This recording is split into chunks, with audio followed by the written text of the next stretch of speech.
Be strong.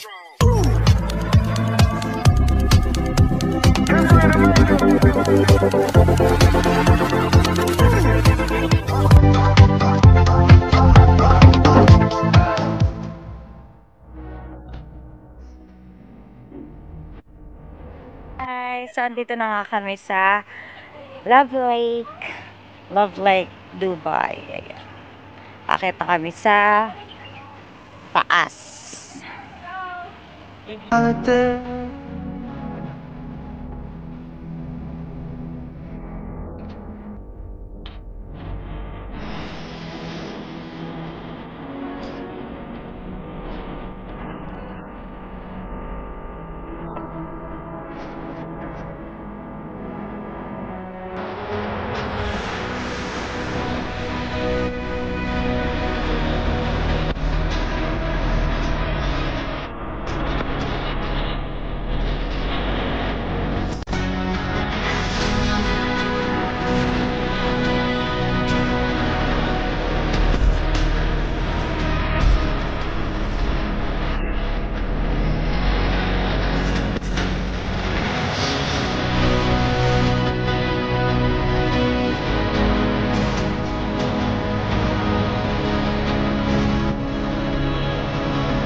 Memories follow me left and right. I can feel you over here, I can feel you over here. You take up every corner of my mind. What you gonna do now? Ever since the day you went away, no, I don't know how to erase your body from out my brain. What you gonna do now? Maybe I should just focus on me instead. All I think about are the nights we were tangled up in your bed. Oh no.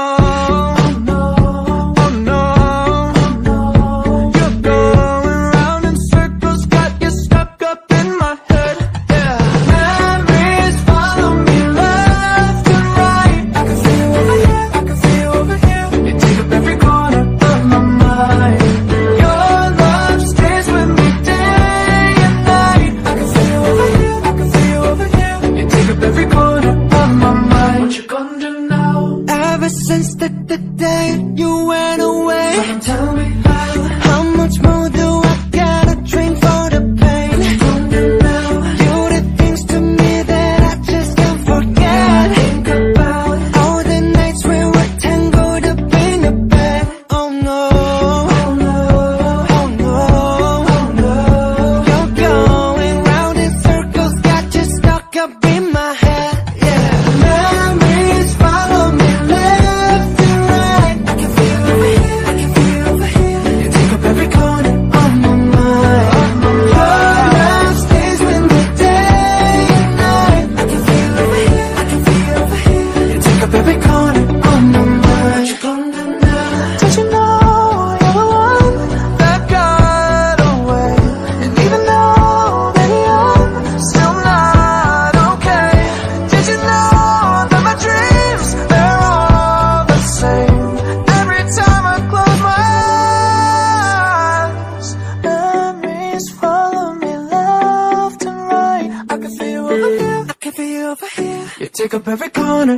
my mind.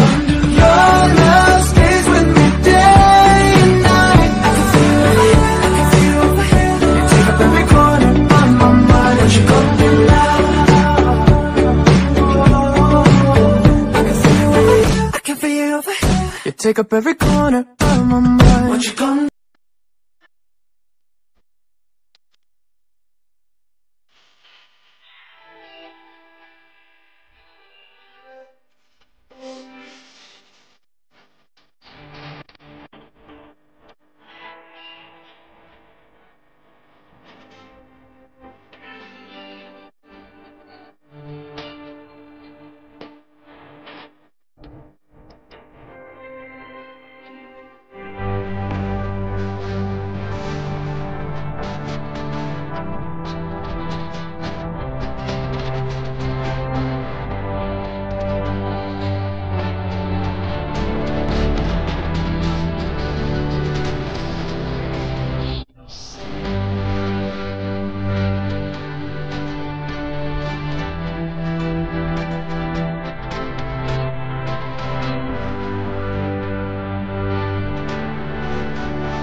Okay, rolling to. Yo guys, what's up? So finally guys, we're here now at Love Lake, Dubai. And ayun guys, makikita nyo naman yung paligid natin, talaga namang napakaganda ng view and sobrang romantic ng place na to. Kaya naman, sobrang swerte ko kasi at this time, kasama ko na si Babe.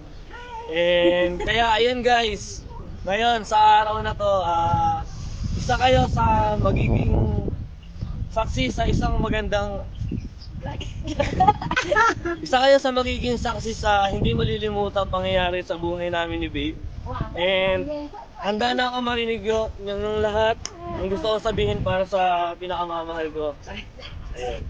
So Babe, alam ko sa araw na to medyo magiging emotional talaga ako, kaya or dahil lang ka ba maaaring malimutan ko yung mga gusto kong sabihin sa'yo, kaya ayun, sinulat ko para masabi ko sa'yo ng buo. Pasensya na sinulat ko, pero ayun Babe, alam ko nabigla ka, pero okay lang yan. Kalma lang tayo. And first of all, I would like to thank God kasi binigay ka niya sa amin. Noon, simple lang naman talaga yung hiniling ko sa kanya, yung makilala ko yung true love ko na makakasama ko pang habang buhay.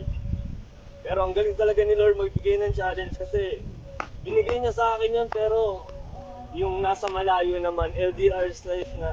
And isang taon mahigit na pagtitiis at sakripisyo para sa paghintay natin na magkasama tayo. At ito nga, napakabuti niya kasi pinagkaloob niya sa atin yung kagustuhan natin mangyari and dininig niya yung prayers natin. Thank you kasi dumating ka sa buhay ko. Thank you for accepting me for who I am. Thank you for understanding and for the unconditional love. I believe that it doesn't matter naman kung gaano na kayo katagal o kaiksi magkarelasyon as long as nagkakaintindihan kayong dalawa at nagmamahalan, di ba? And for all the efforts and sacrifices natin, I think enough na yon. And na-prove naman natin yon. Yung pagmamahal natin dalawa mula nung nasa malayo ka pa hanggang ngayon sana magkasama na tayo. And mas napatunayan ko kung gaano kita kamahal. At ganon ka rin, napatunayan mo sa akin kung gaano mo kamahal. Kaya hindi ko nasasayangin yung pagkakataon na to. Muli, hihiling ako kay God. And at this time, yung makasama ka na panghabang buhay. Alam ko babe, doon, napapanood mo lang, yung mga ganitong senaryo, napapanood mo lang to sa mga social medias and alam ko, isa ka rin sa nagsasabi ng sana all. Diba? Pero, sabi ko naman sa'yo, diba, ako yung tutupad ng sana all na yun. Kaya sa mga oras na to, gusto kitang tanongin at gusto kong malaman kung papayag ka ba na makasama ko rin panghabang buhay. Kaya Miss Cristina Santa Ana, papayag ka ba na palitan ko yung apelido mo ng Orensia? Handa ka bang maging...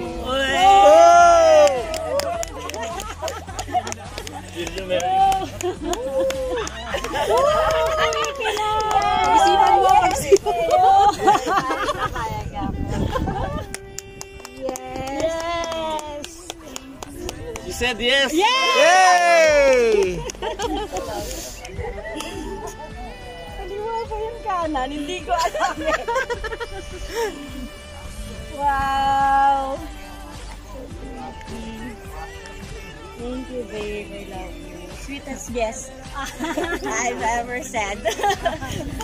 Ang haba naman na nun. Akala ko kinakabahan ka na. Nakakabahan. Thank you, babe. Marinan. Hindi ka na, babala tayo. Ano?